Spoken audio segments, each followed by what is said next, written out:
স্বামীকে খুশি করতে বেশি কিছু করা লাগে না। স্বামীর মন মতো চলা, পরপুরুষের সাথে ভাবনা জমানো আর স্বামীর মা বাবার খেদমত করলেই এনাফ। বালতি যতই বিশাল হোক, পিনের আঘাতের মতো ছিদ্র তা সহজেই খালি করতে পারে। তাই জীবনের কোনো ভুলকেই ছোট করে দেখা উচিত নয়। সময়ের সিদ্ধান্ত সময়ে না নিতে পারলে পরে আফসোস করা ছাড়া আর কোনো উপায় থাকে না। যে ঘটনাটি ঘটলে বুঝবেন আপনি ধনী হবেন। ধনী হতে গেলে আপনাকে আগে গোল ঠিক করতে হবে এবং সেটা পাওয়ার উপায় আপনাকে ভাবতে হবে।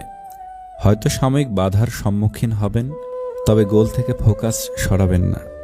যখন দেখবেন আপনি আপনার লাইফ নিয়ে, আপনার পরবর্তী ফোকাস নিয়ে সচেতন হয়েছেন, তখনই বুঝবেন আপনি তাড়াতাড়ি সফল হবেন।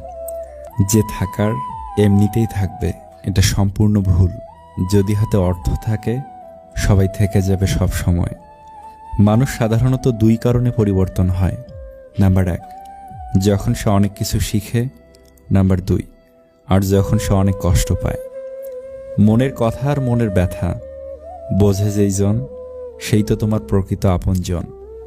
আয়নায় চেহারা দেখার ইচ্ছেটা ওই সময় থেকেই ছেড়ে দিয়েছি, যখন টাকার অভাবে ছোট ছোট ইচ্ছে স্বপ্নগুলো পূরণ হয়নি। বুঝতে না পারা যদি বাচ্চার অপরাধ হয়ে থাকে, তাকে বোঝাতে না পারাও বড়দের অপরাধ। নিজের হতাশার জন্য কখনো অন্যকে দায়ী করো না, বরং নিজেকে দায়ী করো অন্যের থেকে অতিরিক্ত আশা করার জন্য। কাউকে ক্ষমা করে মহৎ হয়ে যাও, কিন্তু দ্বিতীয়বার বিশ্বাস করে বোকা হইও না। আজ তুমি অনেক ব্যস্ত, কালও কি থাকবে? যেদিন তুমি সব হারাবে, সেদিন আমায় ডাকবে।